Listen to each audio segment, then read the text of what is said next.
Getting the facts and tracking storms across Abilene, Brownwood, and the Big Country. This is K-Texas News at 10, broadcasting in high definition. Well, good evening. It is May 12th, Election Day. Thank you for joining us. I'm Cassandra Garcia. We have reporters out around the Big Country getting the latest facts on election results tonight. Well, there was a 4 in sight on K-Texas' live Doppler radar this afternoon. We were tracking rain. K-Texas meteorologist Chelsea Humphrey joins us now.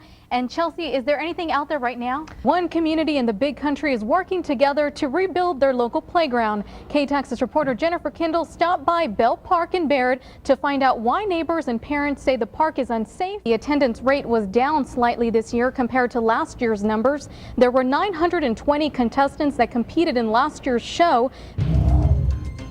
Good evening, everyone. Thanks for joining us. I'm Cassandra Garcia. We begin with breaking news tonight out of Brown County. The Brown County Sheriff's Office has confirmed 3 people are dead after a shooting at Pete's House RV Park on Highway 183 North.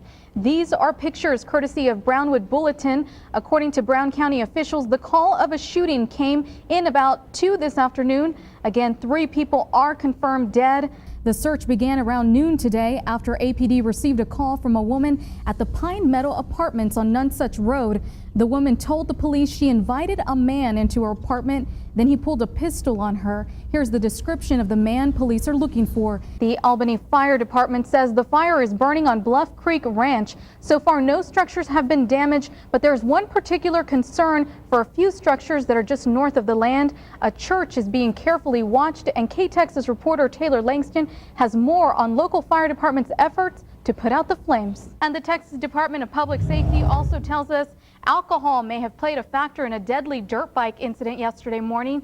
DPS says 39-year-old Sammy Ken Castillo was driving east on County Road 4114 when he lost control of his bike. His wife came out of the trailer and was screaming, and he chased her down and shot her.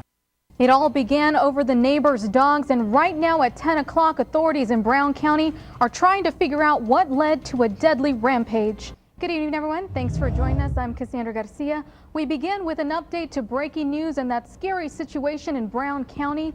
Police say a shooter killed 2 of his neighbors in an RV park in Early, that's just north of Brownwood. The shooter was killed after an officer arrived on the scene, and as K-Texas reporter Jennifer Kendall reports, the deadly attack started over a trivial argument. The Abilene police are searching for a man who pulled a gun out on a woman. Art Cassara is no stranger to this race, threw his name in most recently. People from Abilene and the surrounding area woke up early to attend the Taylor County Big Country Skywarn training session today to be advocates for one of their own. K-Texas reporter Brittany Molnar has the facts. Thanks, Taylor. And here's an interesting fact. Last summer was the worst drought on record in Texas. Here in Abilene, temperatures reached 107 degrees. This summer, the heat hasn't set in as quickly thanks to the rain we've seen this last winter and spring. But 2 days of last week made it up to that brutal 107-degree mark. Thanks, Jennifer. And there are other things that can lead to tire blowouts as well. Drivers hauling a heavy load, improper tire installation, speeding or running over a pothole or debris can cause a tire to fail. So it's important to remember, check those tires. Global warming is no new issue in the world, but a new study released yesterday by one of the top climate researchers is using statistics to link dramatic climate change to global warming. K-Texas reporter Taylor Langston joins us with more. Tonight, Abilene Councilman Joe Spano found out he will be serving for a 3rd term on the Abilene City Council for Place 2 and for Place 7 on the Wiley School Board. The winner there, Mark McClellan, with an overwhelming 79% of the votes. John Thomas with 21% of the votes. McClellan, a banker at First Financial, will be new to Place 7 on the Wiley School Board, the Bear Drive-In, and the local library. Republican candidate David Dewhurst, who's running in the Republican runoff for Senate, made a stop in Buffalo Gap tonight. Dewhurst says he's been traveling all around the state to ask Texans to vote for him over his opponent, Ted Cruz. Around 7 p.m., Dewhurst met some of his supporters at Perini Ranch. Dewhurst says he thinks Texans should vote for him because of his track record. Families in one Oklahoma community are left picking up the pieces after a raging wildfire devoured their homes.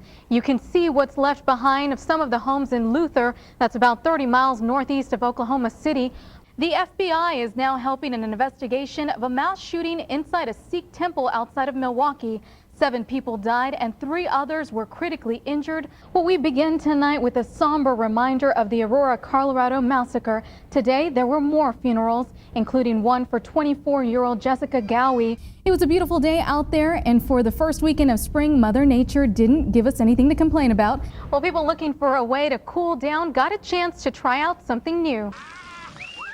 Still have some rain chances. Yeah, we'll take that 10% chance. Absolutely. All right, well, thank you so much for joining us. Make sure you stay tuned for Sports Sunday. It's coming up next.